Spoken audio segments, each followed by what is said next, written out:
Okay. Okay. That's not a good thing. I think it was.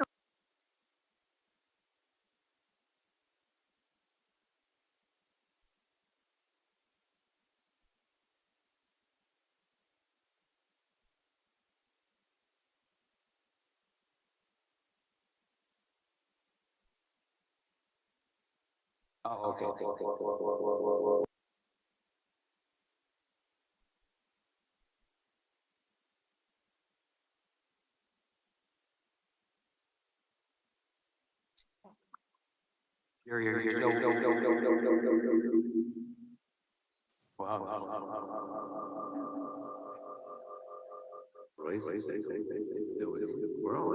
me to drop off to see if I'm the problem? I don't think. We're all muted, but.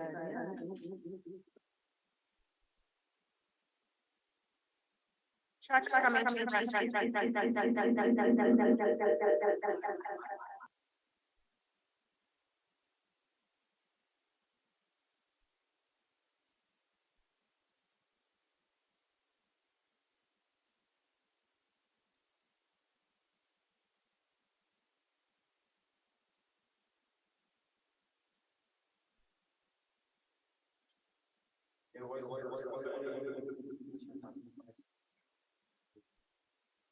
Not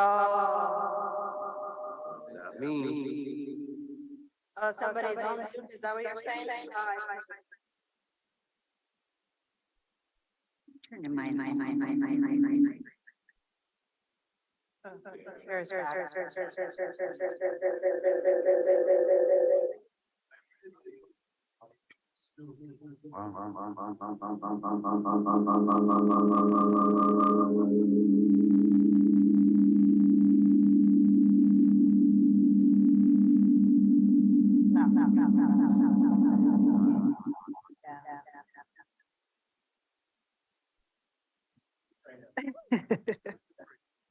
You know, Brenda's in, like, it's some kind of a sound back. Can you hear us now? Chair Harrington. Okay. Yes, that appears to have fixed it. All right. I Thank you for called that, Ms. Angie commissioners. just to make sure I wasn't causing a problem. And she's unmuted. Can you try again, Chair Harrington? Can you hear me now? Yes, you Yes. can. Okay. Okay. All right. Take two, commissioners. Welcome welcome to Chair Harrington virtually, and we have the four other commissioners in the room. So Chair Harrington, over to you. I think she wants me to go ahead. Do you want me to go ahead? Yes, Okay. thank you. I think that is most productive for everyone if the vice chair runs the meeting. Thank you.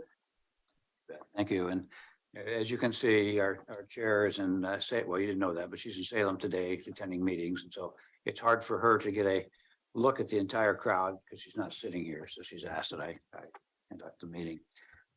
We have four items today, and Jerry, you asked that the Tualatin Valley be put off until 3 o'clock this afternoon. So we can do the others. I have a motion.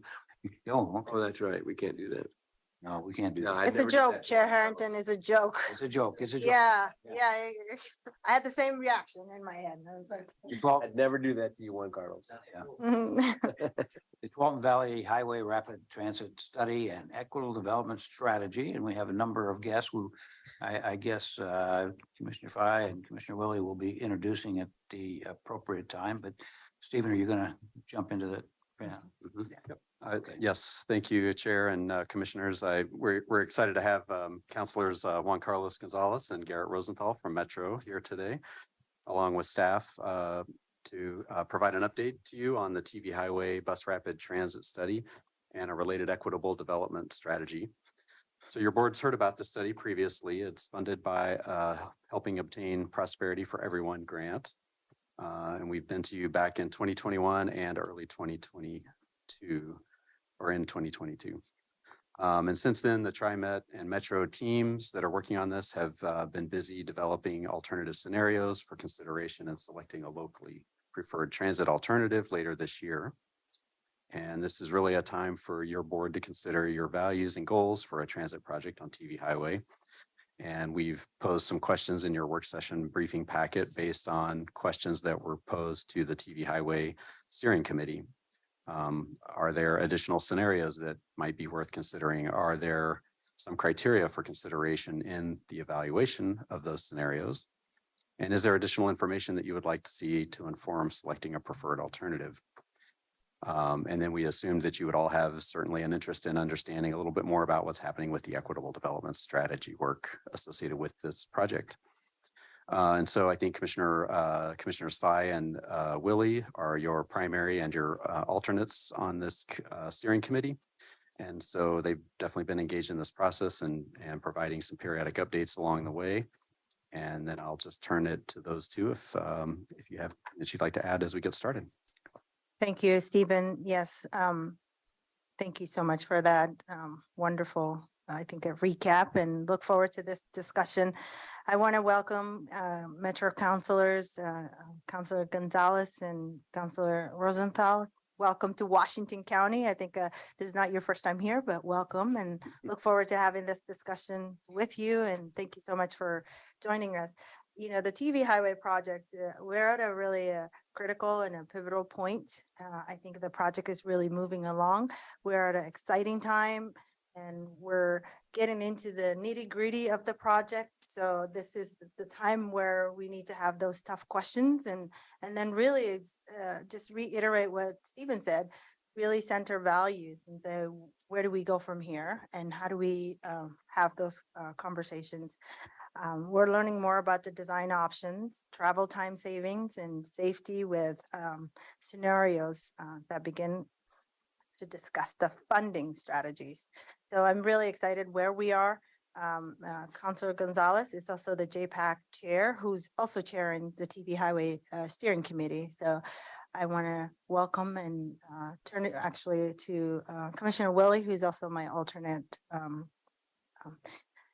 for that committee. So Commissioner Willie, would you want to say a few words? Thank you, Nafisa. I do want to say thank you to Metro for coming out, making the trek. But mostly, I think from my standpoint, when I attend these meetings and we ask kind of some hard questions, the staff have been really responsive to addressing those. And so I really appreciate that, because I know there's a lot of perspectives on what do we need to do and lots of questions. And so I appreciate Juan Carlos, the Metro staff, and their commitment to answering those questions. So thanks for being here. You get to sit on the hot seat. Oh, Yeah, you're used to being on the other side. oh yeah, it's a great seat to be in.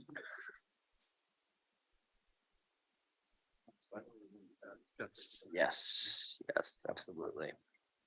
Yeah, we can squeeze in. All right, well, esteemed chair and Board of Commissioners, thank you for having us today, and a huge thank you to all of our staffs for supporting the creation of this agenda item on the work session, and importantly for us to have a timely conversation on the progress of this TV Highway project that we're working on. We do have a brief presentation that we'll go through, but I think what I'm really looking forward to is some conversation and discussion. Could you introduce yourself? Yeah. Only for the record. Yeah. Oh, I was about to get there. Thank you. For the record, my name is Juan Carlos Gonzalez, Metro Councilor representing North and Northwest Washington County. And I'm joined by my colleague, Metro Councilor Garrett Rosenthal, representing the southern half of the county. Also joined by Jessica Zadeb, Investment Areas Project Manager and the lead on the Metro staff for the TV Highway project. And I'm also joined by Kelly Betteridge, who is in the audience and can join us in case we have any questions. So as we kind of go through this presentation, do want to acknowledge that this is a critical corridor in our county and our community. I think we can acknowledge that. A corridor that has had a significant amount of planning, investment, studies, you name it, for the last few decades. a corridor with its own set of challenges and opportunities with the amount of jurisdictional partners that coalesce with the project.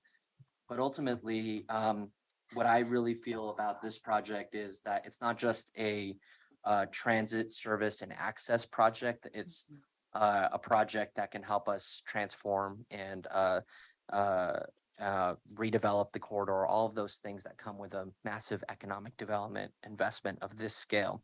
So we're excited to share some of the updates and just kind of get through it so we can get through some Q&A. So Councilor Rosenthal. Thank you. It's a pleasure to be here at the County Commission.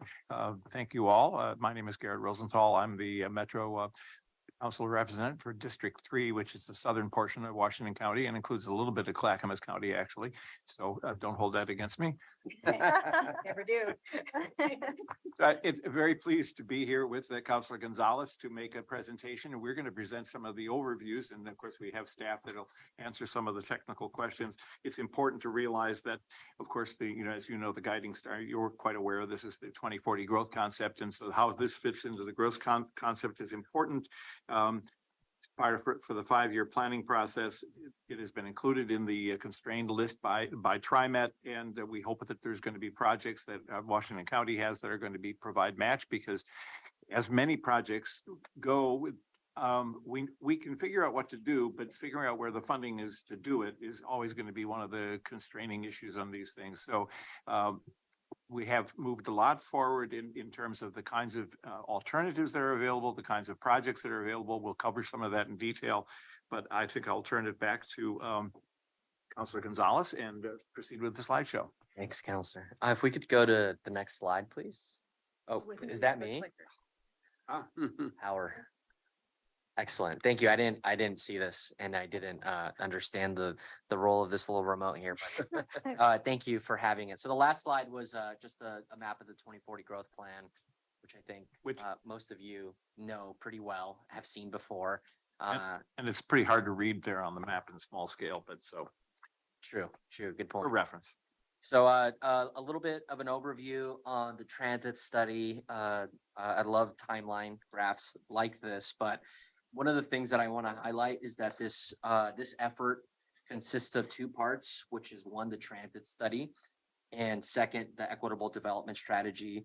The equitable development strategy we'll talk about a little bit later in the presentation, but the transit study work is anchored by members of the steering committee, which is the county, ODOT, TriMet, as well as local community leaders and advocates that gather to provide us the critical feedback and direction along the way of the project. And thank you, Commissioner Fye. Thank you, Commissioner Willie, for investing time into seeing this project move forward. So this project obviously covers a lot of jurisdictions, like I mentioned earlier, and with that, a very diverse community with diverse needs along the different iterations of the corridor. The committee has been meeting for a few months now, focusing on the planning and design stage with the end goal of developing and coming up with an agreed upon locally preferred alternative, an LPA, which is a document that will identify the mode, which in this circumstance is a bus, and the alignment where the bus service will be, as well as how our bus stations change or adapt to this new plan. And ultimately, I think it's also important to acknowledge that we have been kind of eyeing the Small Starts grant program that was recently created by the bipartisan infrastructure law, or revamped funding, I guess you could say. So once approved by the steering committee, the LPA would then go through a series of reviews and approvals, including this board before heading to JPAC and Metro Council for inclusion in the regional transportation plan. So we're in a tight timeline, but an ambitious timeline, and one that we feel we can definitely meet. As for the equitable development strategy, it's very similar to the Southwest Corridor work that has been done in collaboration with Unite Oregon. We're partnering with community-based organizations and individual civic leaders who compose our TV Highway Equity Coalition. The coalition is identifying strategies related to affordable housing, to education, economic prosperity, and several other topics. We did just have a public workshop last Saturday on March 11th, and we're grateful for all the community for being involved and and to really making sure that this project of this scope shares the benefits equitably among the community. And so this is a picture of the bus tour that we had with members of the community, and it was fun, good time.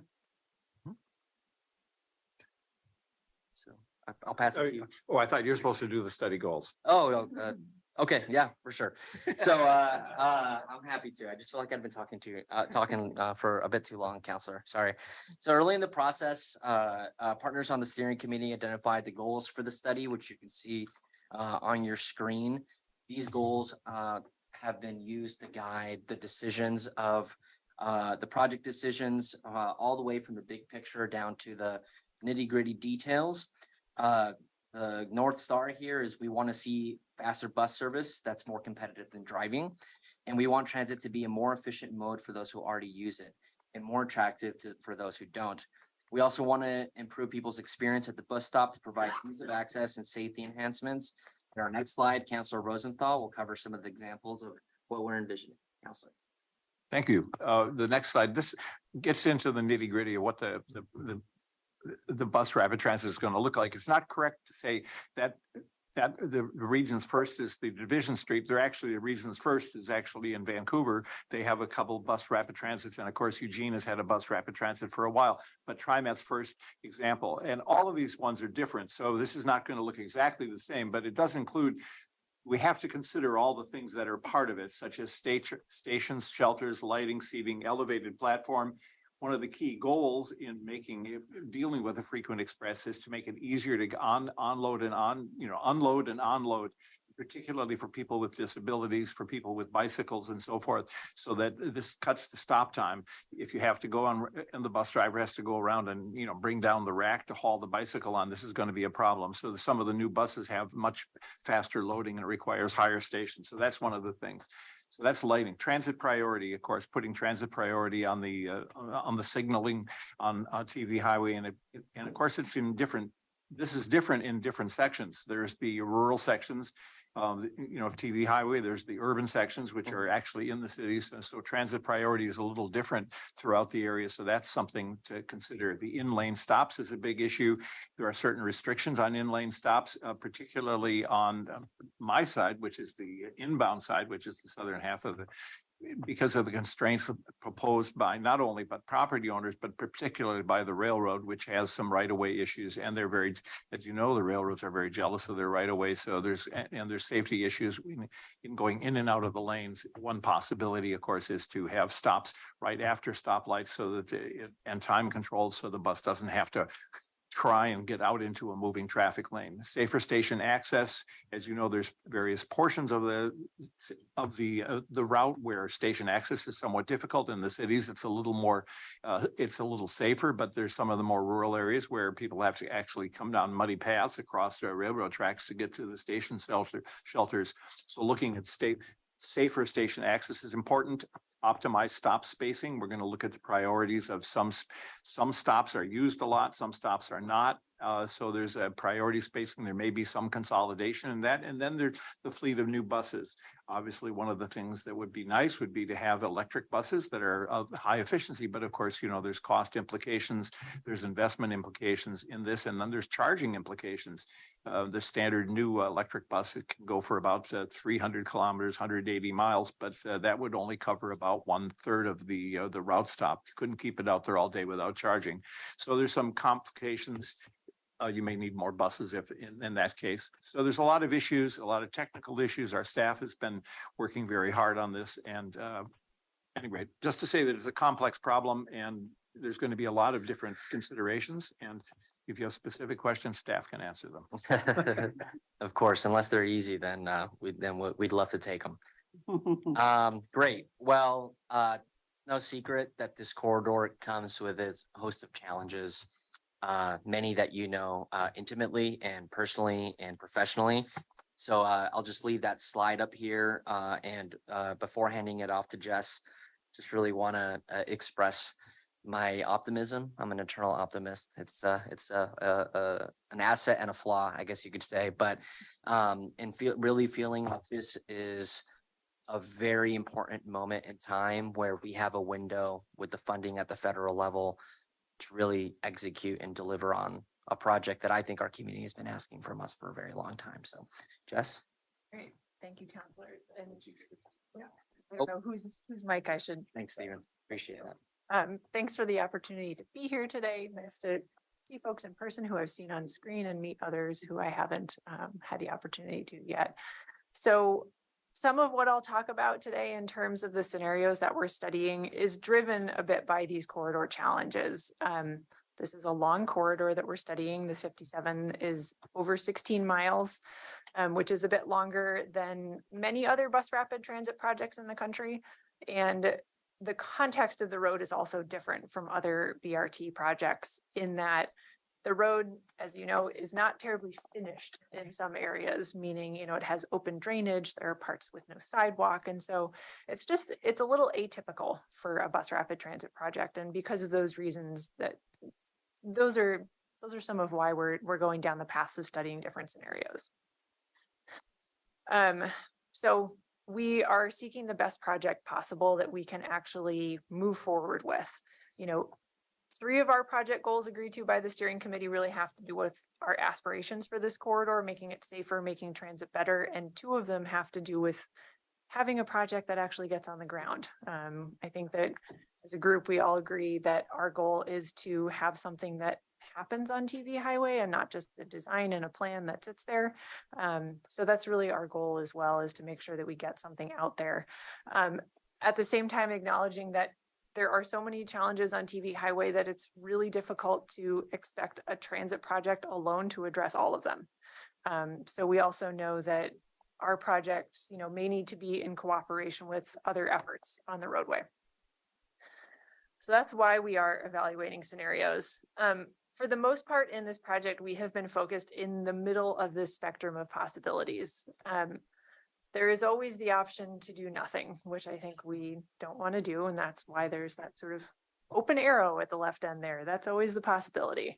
But in thinking about these scenarios, we also wanted to kind of revisit where we are within this range and make sure that where we're focused is where we should be focusing. So there's always the do a little bit less, which is better bus, and I'll explain a little bit about what that is. And then there's also always the option of big kahuna, like what was in Get Moving 2020, a full roadway project. You know, unfortunately, that didn't move forward. We don't have the scale of funding to do that type of a project, which is why, as Councilor Gonzalez said, our intent is to pursue federal funding, a small starts grant for this project. So just briefly to orient us to where we are in that middle, talking about these other 2 ends. Better Bus is a program of TriMet's that has been developed with Metro over time to do tactical spot improvements that provide speed and reliability fixes to specific lines in the system. This is a picture from 185th and Cornell. These are projects that take advantage of existing space on the roadway or make small changes to signals. So they're tactical, they're small, they're all locally funded, which is a big difference between this type of effort and our project. The other big difference is that this does not include station upgrades or a new fleet, and it doesn't include, explicitly doesn't include, you know, the safety treatments and access that we're talking about in our project. So always an option to do less than what we're planning to do. Also, again, always an option to do more. I think we all understand that this is a scale and scope of funding that would require a lot more thinking and regional state cooperation to actually execute that big of a project. So recentering in the middle of this range is, you know, we have been focused on a roadway project that is around spot improvements, so new crossings, limited new sidewalk, and rebuilding the roadway where we have stations. We would end up with a service like the FX that went in on Division in Portland and Gresham. We're intending to pursue small starts. The timeline is, you know, that is reasonable for about the amount of time we would expect, 5 to 10 years. But just want to have this up here for a moment to show sort of what the comparisons are amongst these different ranges. And I also will note here a little bit of context. You see the speed item here. This is related to the in-lane and pull-out bus stops. Both ODOT and TriMet have requirements that if you're going to have an in-lane stop, the speed needs to be under 40 miles an hour. So we are talking about speed limit changes on the road for portions of the roadway where we would be wanting to have those in-lane stops, and happy to get into that more later if you want to. So the existing context out there right now, got the line 57 running on TV highway, 2 quasi-parallel routes of the blue line and the 48. The 48 is the line that runs from downtown Hillsborough up and over Cornell and terminates in Sunset Transit Center. And again, this is the existing context of north-south routes. TriMet's Forward Together program in the next several years will add additional north-south routes and will add frequency as well on a couple of these lines. The 48 will be going to frequent service this fall. So for our project, we have over the last several months studied 6 different scenarios that fit into these 3 groups. The full corridor, the east half, and the west half. And I'll just briefly walk through what each of these is. And I'll also say that, you know, we are studying these. We have not settled on which one of these is the best yet. We are still investigating. I would love to have come to you with answers or even a strong recommendation. And we're not there yet, in part because we need the guidance of our project partners. So the first scenario we studied is the entire line. A continuous bus line that serves the entire length and those capital improvements from end to end funded by a small starts project.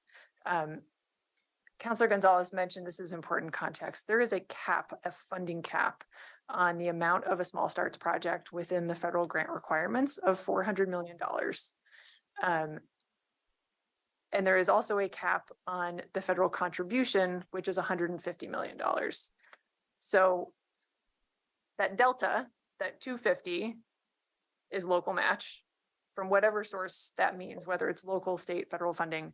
And then anything above that $400 million would be also locally funded. And I'll have a chart about those costs in a little bit, but that's important context as to why we are looking at shrinking the size of the small starts project. So we studied the outcomes of the entire length. And then we took a look at 3 scenarios that would implement on the east end for the small start project and 2 with the west end. So BRT2 would actually split the line. We would have an FX vehicle in service from Beaverton to Hillsborough, and then a separate bus line incurring a transfer at the Hillsborough Transit Center. And that bus would run from Hillsborough to Forest Grove. And in this scenario, we would have those capital improvements again, Beaverton to Hillsborough, and then it's to be determined, sort of in cooperation with project partners, what physical improvements would need to happen between Hillsborough and Forest Grove to meet our project goals. Similarly, we studied a scenario where you still only have those capital improvements from Beaverton to Hillsborough funded partly by federal grant, but you run the bus along the entire corridor, so there's no transfer at Hillsborough. Again, we need to determine exactly what upgrades need to happen between Hillsborough and Forest Grove to make this work. But the big difference here is that there's no transfer, that you would run the full length of the bus line. The third we studied in this group would be to interline with the line 48. We know that at least from an employment destination perspective, there is a fair amount of travel that happens between the west end of the corridor, those who live between Forest Grove and Hillsborough, traveling to that sort of North Hillsborough, Tannerbourne area for employment.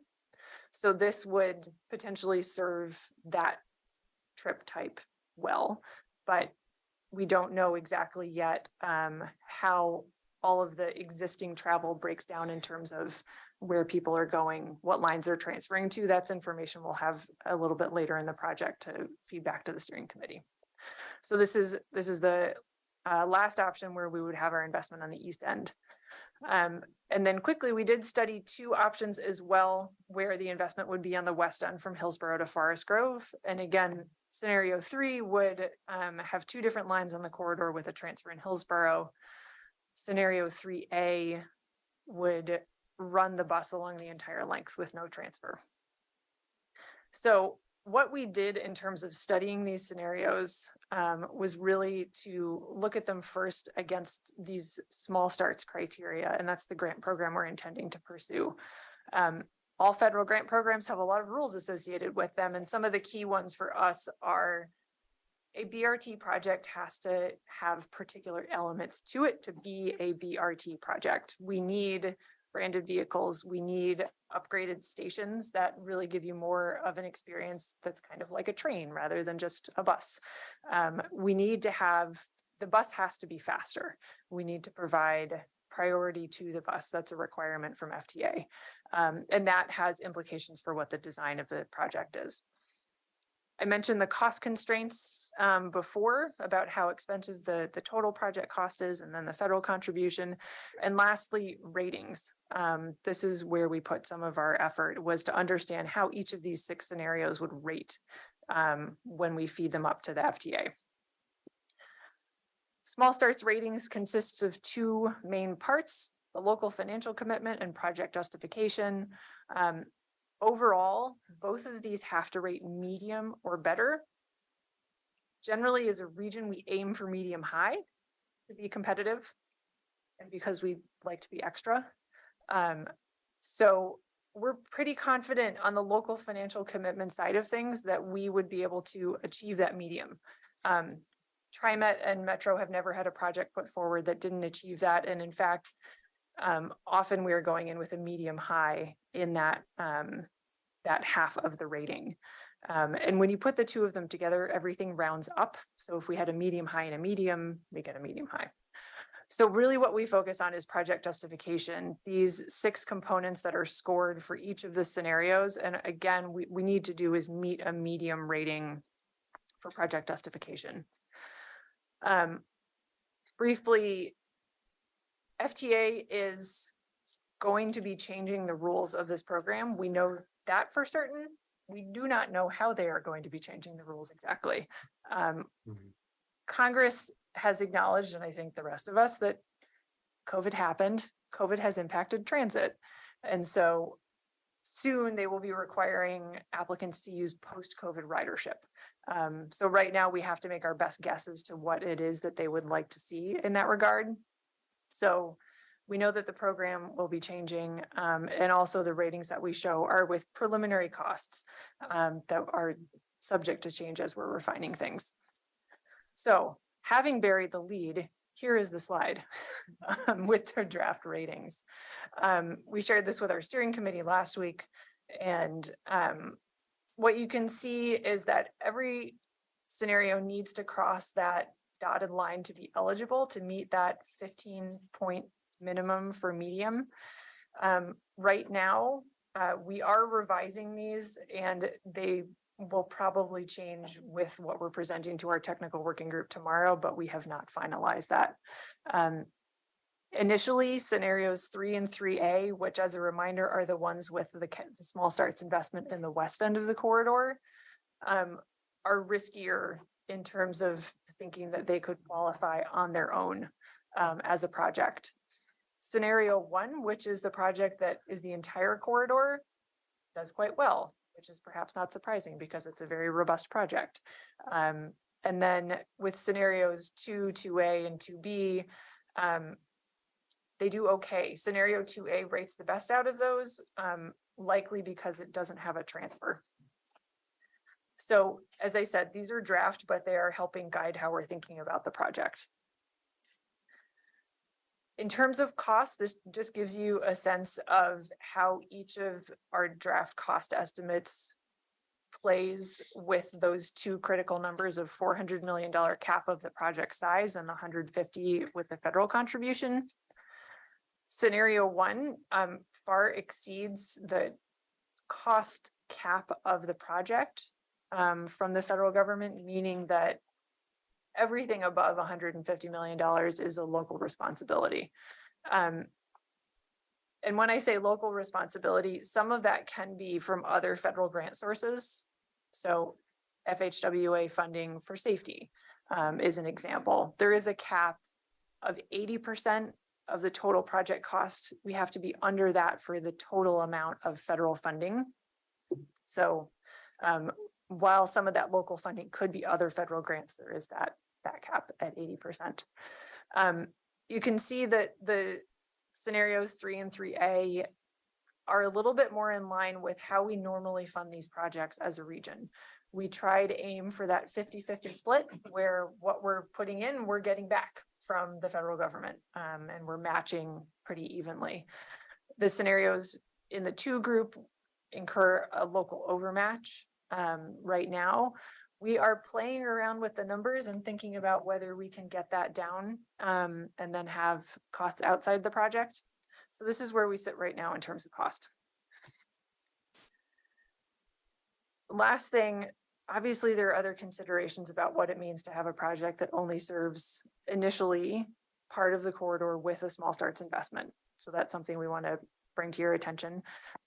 There's a little bit of uncertainty about the feasibility of scenario 3A in terms of what we would need to do and the railroad's requirements, which I can get into if you have questions.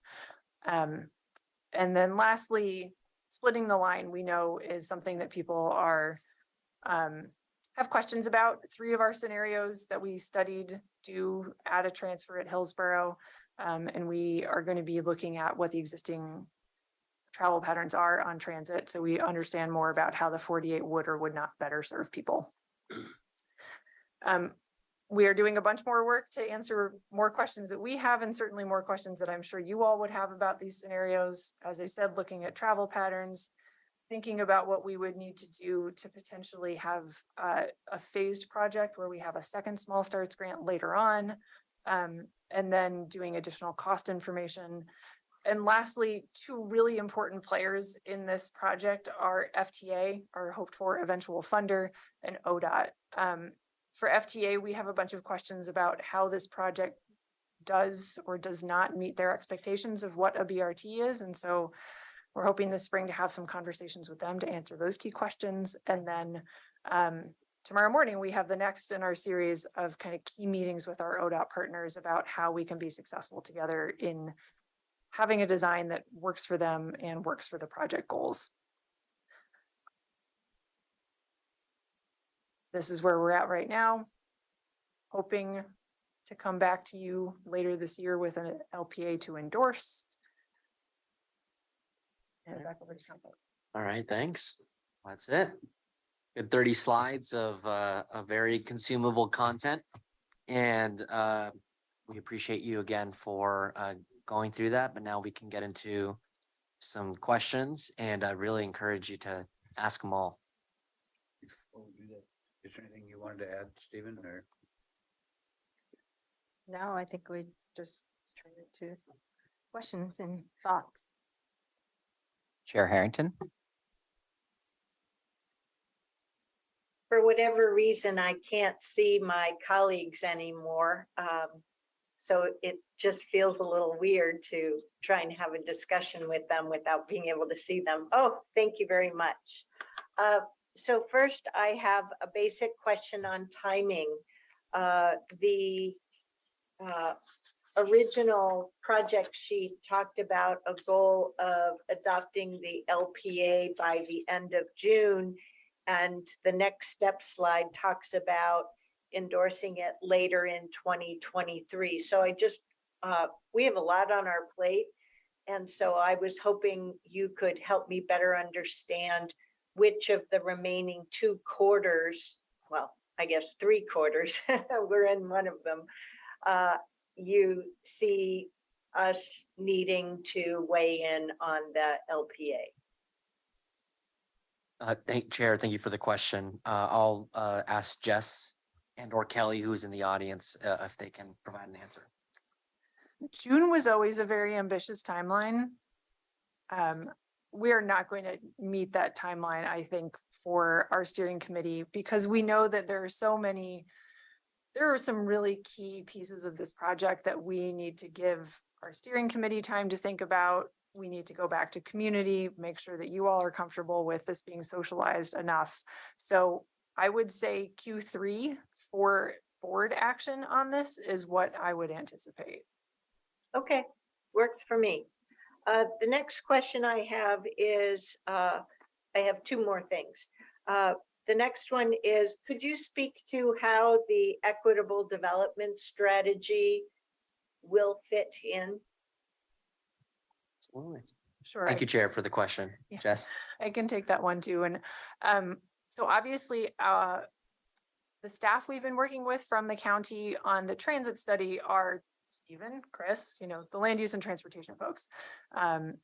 On the equitable development strategy, we've had good fortune to engage with folks from economic development, housing so far. They really are running on parallel tracks that intersect very little with one another. And I think a good example of how to think about this is the fact that currently the Southwest Corridor Equitable Development Strategy is like off to the races. Unite Oregon and other project partners are running forward with the actions of that strategy while the transit project is still, moving more slowly. So the equitable development strategy outreach and what we hear from community about their desires for this corridor, which by the way, continue to be safety, safety, safety. They're informing the decisions of the transit study, but the other elements related to affordable housing, economic prosperity, education, access to healthcare, those are all things that are separate from the transit study, and they will not be part of the locally preferred alternative. That equitable development strategy is its own document developed by and approved by a community body, not approved or reviewed by our steering committee. How about the Metro Council? No, the Metro Council does not have a decision-making role with the equitable development strategy.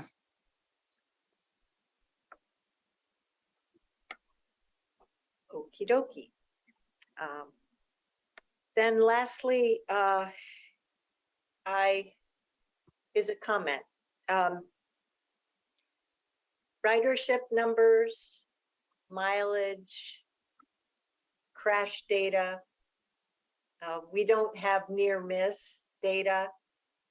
I've ridden the line 57 corridor many times as a resident, including when I was transit dependent in 2018, summer of 2018, going into fall.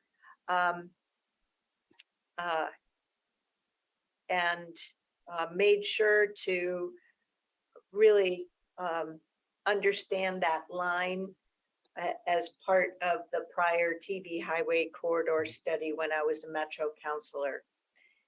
And I'm a little bit concerned about the reliance on numbers.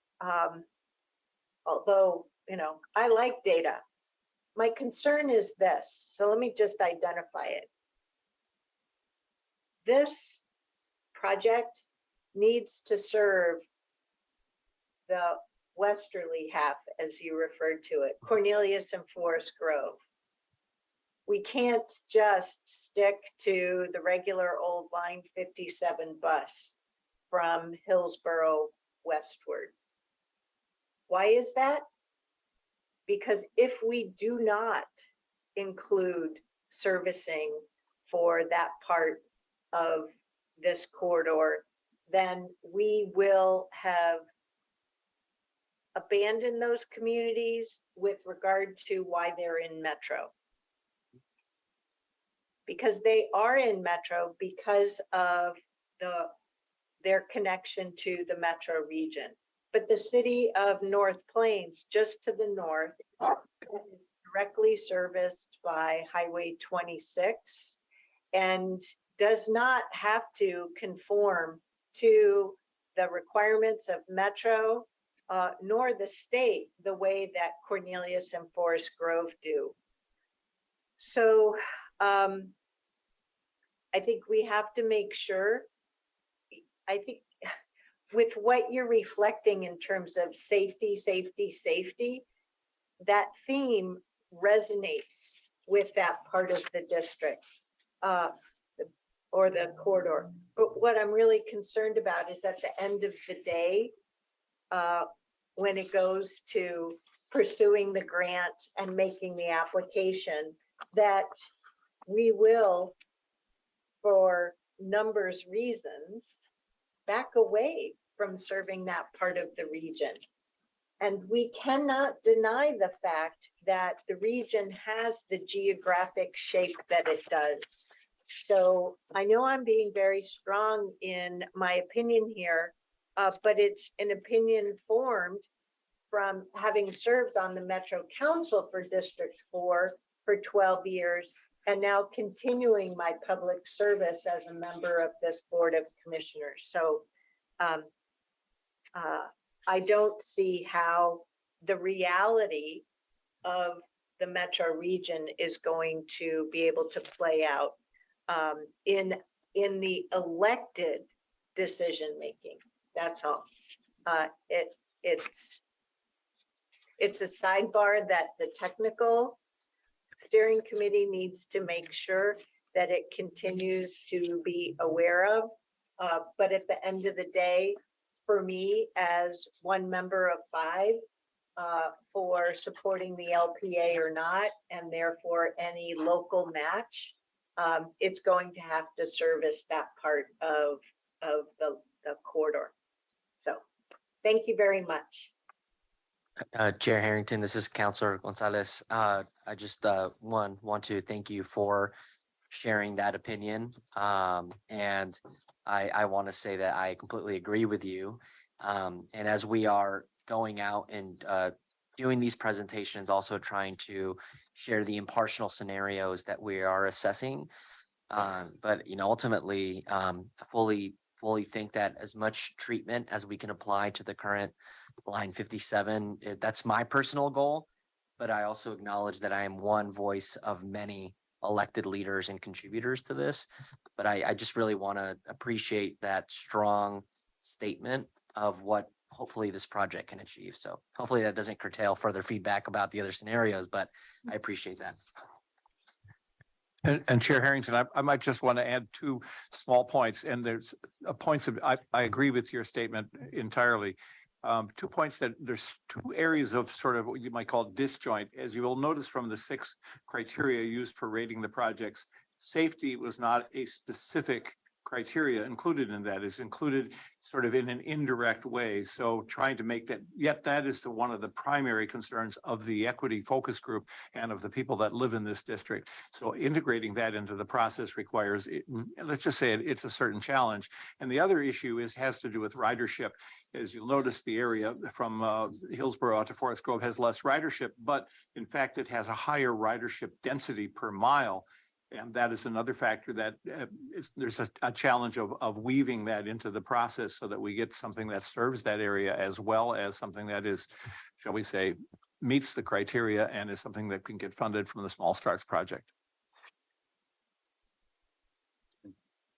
Other questions, comments? You want to jump in there? You want me to go in? No, I think I gave, you didn't have an opportunity, Commissioner Willie, for that meeting, so please go for it. Yeah, thank you. And I do apologize. I couldn't make that last meeting, but so there's I guess ridership is a critical part of this, which kind of falls on the shoulders of TriMet. So what is TriMet's commitment to enhance ridership to make this more viable? And I realize we're using 2022 approximations, 2018. So can we still use 2018 numbers, or are we going to have to fast forward? Commissioner, this is an excellent question for the staff, and also welcome Kelly to join us up here if it's helpful. Absolutely. So specifically the question about ridership, the way ridership is considered in these projects is through modeling. So this is some very smart people's best guess about what transit will look like in the future with our project. Although confusingly, the future is actually in the past. We won't get into that. So the numbers, the ridership numbers that we use for these kinds of projects are from a model. So it's not, it's not, Metro and TriMet using our transportation demand management programs to drive more people to drive less. It's not the marketing that we do. It is an agnostic set of numbers looking at the land use projections from our Metro model as to how these regions are going to grow over the next several years to give us a ridership number.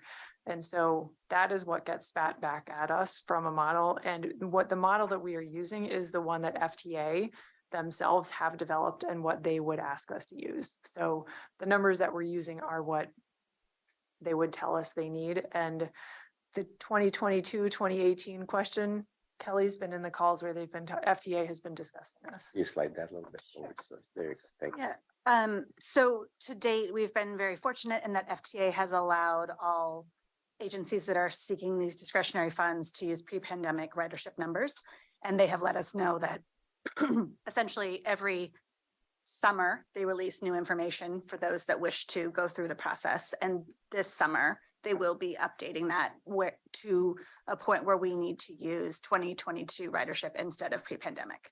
So it's, for better or worse, the entire country's in the same boat. And so it's likely they'll also make some changes to their thresholds. That was sort of what Jess was talking about. We don't know exactly what will change, but we have been told that moving forward, we will be using current year numbers, and current year in this particular scenario being 2022. I will mention that throughout the entire system, TV Highway is one of the highest performing routes post-pandemic, and I believe it's at 76% of pre-pandemic numbers. So in terms of how it rates within the overall system, we're tracking very well. Yeah, and in addition to that, as Kelly mentioned, it was the corridor that had the highest retention of ridership during the pandemic dip. And one of the things too that we are working with TriMet on, and TriMet is really speaking about this project as a main priority for them as well in the future, is ensuring that the north-south improvements that will be made in the coming years ultimately support this project as well. And it's just a matter of creating a more integrated, more regular, more frequent service for the west side, which I know has been a priority for all of us at this table for the last few years and beyond. Well, I think, again, from my standpoint, I just want to make sure that TriMet is doing their part in regaining ridership attractiveness, and whatever restrictions, I guess, on 57. I mean, I think TriMet obviously has their issues with the MAX trains and those kinds of things. I don't think those apply to our 57, so I don't know exactly what it is that why we can't get ridership back. But also, once you get a person in out of the bus and into a car, it's awfully hard to get them back out. So yeah, I'd certainly want to make sure that TriMet understands their responsibility to this project. I love the BRT idea. I'd love to see more, I guess, focus on that particular part. I know we're all on board with that, because I've heard of the time restrictions that you guys have all provided us in previous meetings, and so and we all have had multiple discussions and previous studies about the danger of not only just the stations of where people get on and get off, but their accessibility to those stations, all of those kinds of things. So this isn't new stuff on this particular thing. So I think that's kind of an automatic. We're going to check that box and say, yep, we're going to make sure that happens. Then how do we implement a BRT? And I'll tell you, I'm going to segue just a second. The other day, when I missed the meeting, I was actually trying to go up Barnes Road at 4 o'clock, 4:30. And it took me 15 minutes to get from the stoplight underneath the freeway to Barnes Road, and another about 10 minutes just to get a mile up the road where I needed to jump off. So I think What an experience. Barnes Road has other issues, but the difficulty is they only have 2 lanes, obviously. And so when the bus pulls out or the bus stops in the lane, it's a problem. Fortunately, we don't necessarily have that, but I understand all of the safety implications that we're trying to accomplish as well. So lots of stuff to this. I'm really happy. The meetings are very informative, and so I can't say enough about you're doing your homework, things like that. But it's almost like every time you bring up some great statistical data, we have more questions. And so we have to get a little further into this, and I'll certainly stop here because I've been talking to Stephen and Chris about some of my concerns. I've seen Hillsborough Councilor Rick Van Beveren's concerns as well, and certainly agree with that. So we've got some work to do on this. And like you said, June would be very fast. And so, but yeah, I do appreciate everybody's willingness to address all of these issues. So thank you for that. And I'll stop here. Commissioner, thank you for your comments and questions. Yes. Well, first of all, thank you for being here. I appreciate it. And I especially appreciate this work as the former co-chair of the Get Moving 2020. So it's nice to see that there is a future to the work, the amazing amount of work that we did during that time period. The question I have is on slide 21, I believe. Nope, it's not slide 21. It's the additional considerations capital cost. Okay. This one. Yes. So can you explain to me what the fiery red is? I'm and, sorry. And especially because project 3A is the one that goes the distance but has, it looks like the highest number or amount of additional costs. Yes, I apologize for skipping over that. So the reason that they are fuzzy is that they're unknown. I would say that the scale between 2A and 3A of being 3 or more times as large is accurate. So what that represents is we would have a small starts project that would be on half the corridor. The other half of the corridor would need some type of improvements to the stops. For 2A in the stretch between Hillsborough and Forest Grove, it would cost less because they would be smaller changes. You know, those are changes to potentially if we use a 60-foot bus to make sure that people can actually get on and off all 3 doors. Right now we use a 40-foot bus, and honestly, even getting out of the back door of the bus in a lot of those stops today, you are dropped off into a ditch. So we would be looking at upgrades to serve the stations in that part of the corridor. The challenge with 3A is that if you start touching the stops that are in the Union Pacific right-of-way, Union Pacific is requiring that those stops move farther away from their train line, the actual tracks. And that means that for our project, we are actually shifting the road. So that's what makes 3A challenging, is that if you touch the stop to do any type of improvement, you would need to do that huge lift of a lot of roadway change in that half of the corridor. And that's why the local cost prediction is higher. Yes, exactly. So that is why the feasibility of 3A, we have been finding a little challenging. And there's no negotiation with the railroad. Have you met the Never railroad? has been. Yeah. Never has been. Yeah. Just want to get that point out there. Yeah, So- yeah. And in addition to that, you know, the acknowledging the kind of inherent implications of the east end of the project and those costs. I mean, it really is, and sharing from my perspective, not being a technical kind of expert or leader like the Metro staff here. But just acknowledging that in a lot of the stretches, especially through unincorporated Aloha, where you have gravel pits and, you know, needing to build the sidewalks with stormwater and all that across, you know, pretty significant, you know, amount of space, it just adds up. And those are a lot of the driving cost factors that we're seeing with the east side stretch of the project, which on the west side exists a little bit, but we're moving through a little bit more of an urban form as well. I think like downtown Cornelius, downtown Forest Grove, through those stretches. So yeah, Thank you. of course. Thank you, Commissioner. Thank you, Vice Chair. Yeah, I'm, as your port liaison or the board liaison, you know, this has been a sort of for me to just try to focus on facts and just really track the numbers. And the numbers do lean on certain scenarios because we can make the case.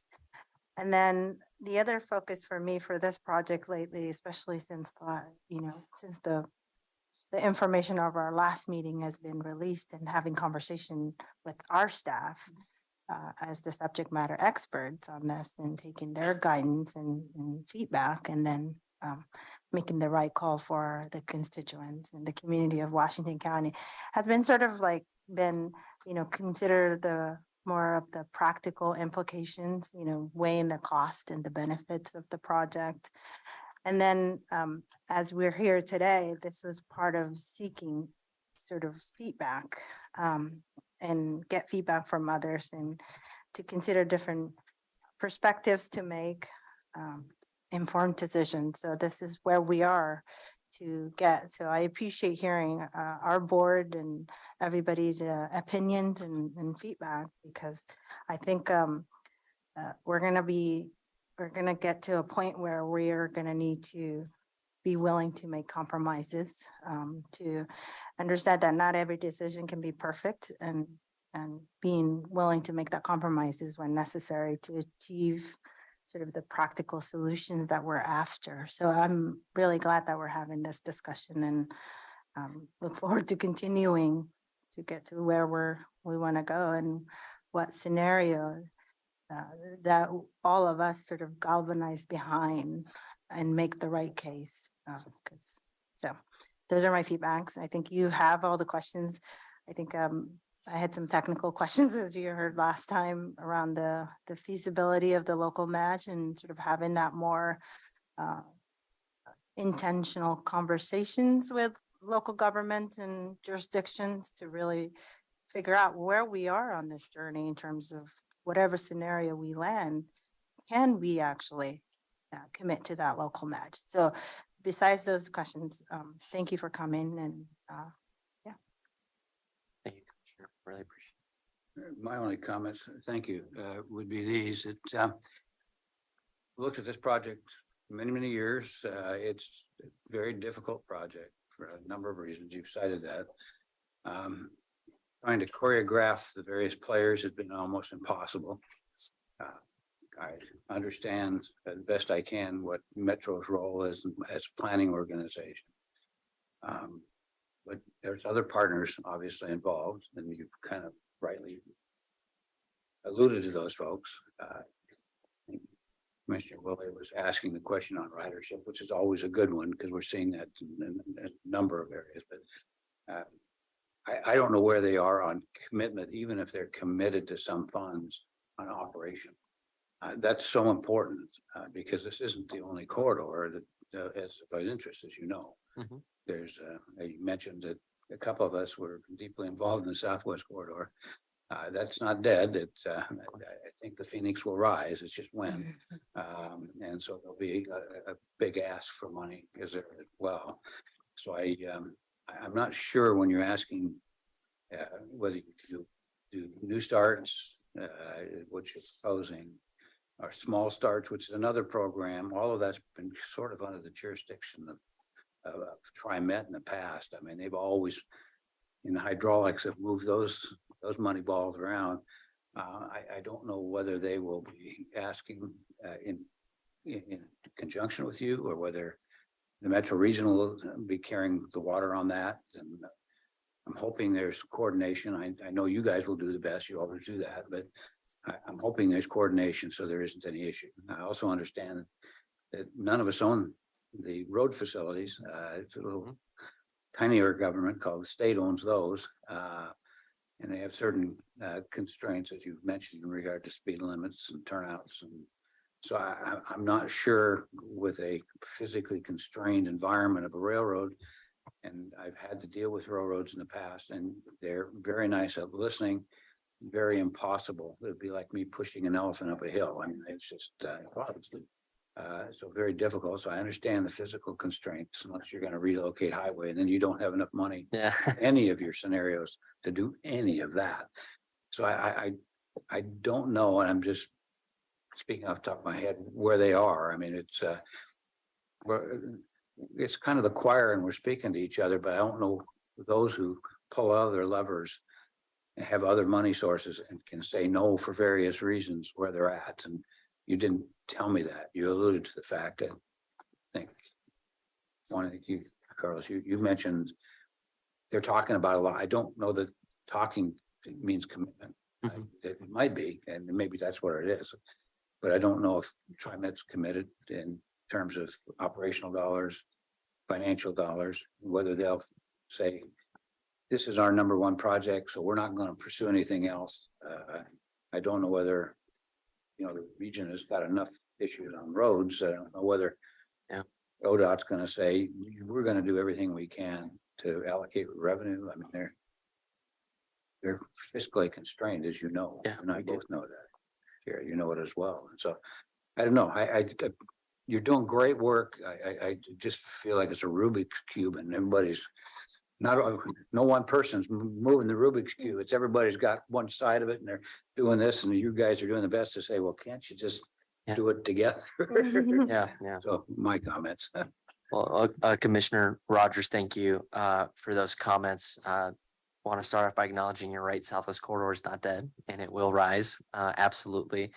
And from the RTP call for projects process, and as this kind of visioning in this kind of place that our region is, I see 3 pretty major capital projects on the transit side that TriMet is very committed to. TV Highway. And then on the east side, we have 82nd Avenue, which is going through almost a parallel process. And then, of course, the Southwest Corridor. And, from my vantage point at Metro, I mean, our region has a few mega projects going underway right now. And so I think your description of the situation is right. We have all these major ambitions, these major projects underway. And the Rubik's Cube kind of keeps shifting on those as we try and land some planes, as I guess you could say, to put it simply. But I do get a very strong sense of commitment from TriMet, from their board of directors, from the general manager, from the capital directors, all that, that they will, although they are constrained as well, that, this is one of their top priorities. And I'd love to continue conversation with you about how we can materialize that in a way that will also inspire confidence from not only you, but from the members of this body. I think I'm hearing strands of that conversation from ODOT, and quite frankly, the legislature as well, who I think can play an important role in this project. TriMet, the different parties, and hopefully soon we can have a frank conversation around the local match, because I do know that's something that is just so really important. And you have a significant amount of demands on the system as well that you oversee and demand and operate, and we're really mindful of that. And again, as I mentioned in the beginning, it's eternal optimism.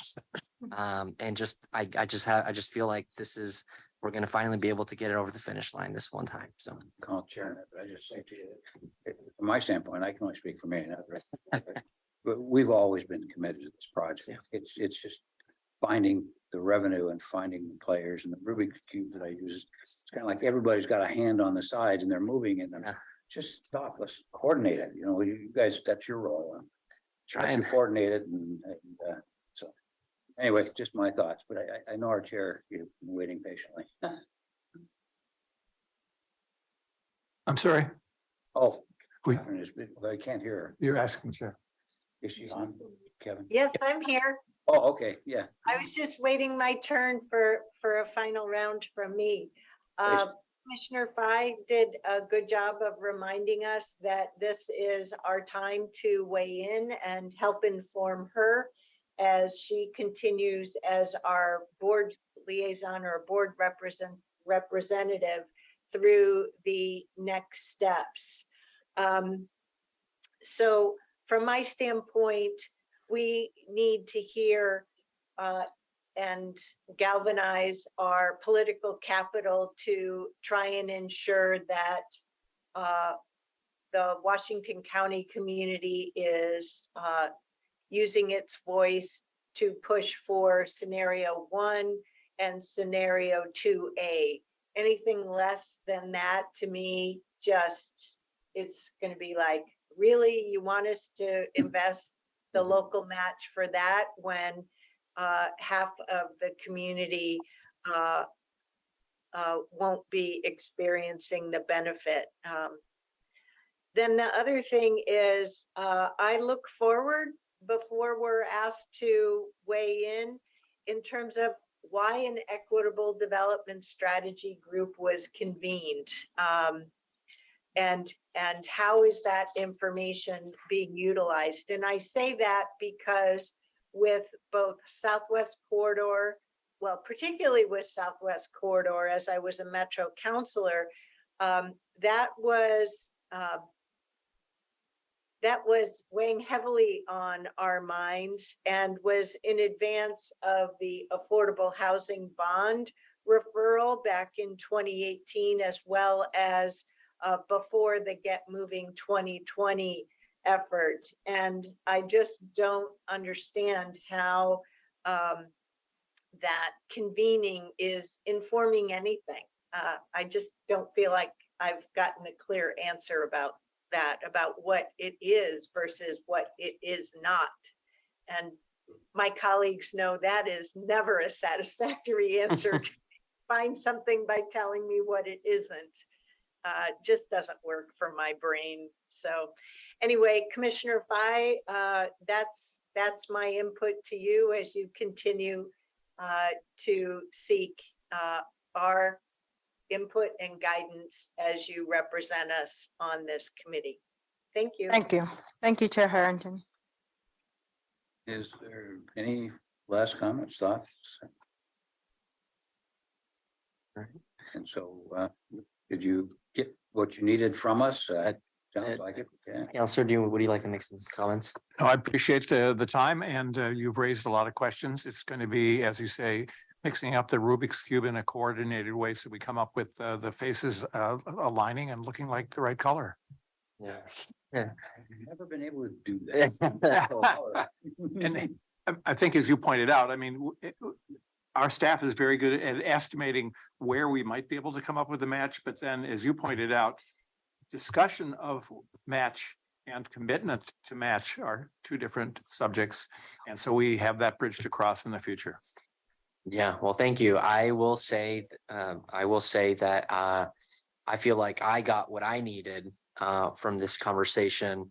And really, our goal with this roadshow, because we have been presenting to all the city councils and to you as the Board of Commissioners as an important update, is just the timeliness, one, of the LPA, and recognizing that when we started meeting last summer, we're like, hey, we got 12 months, 13 months we're good, and the clock is ticking. And with the decision looming, just really feeling that urgency to get those questions on the table.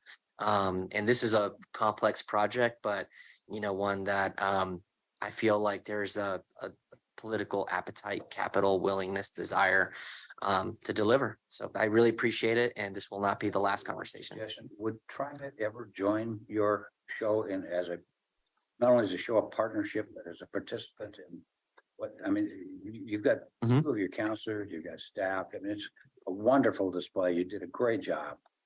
They ever join you? I think they would.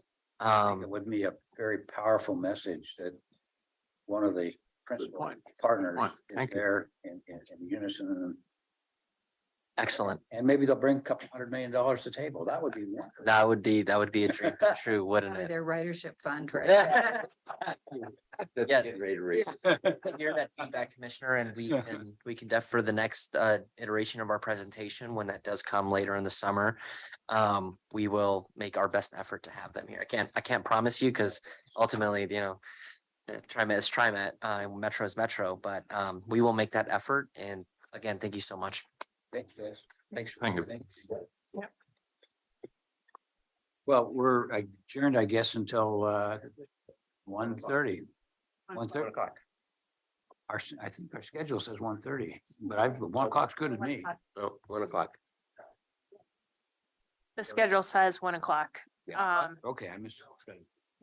And so But that that's means even better. 45 minutes for lunch. Yeah. We're good. Everyone good? Good.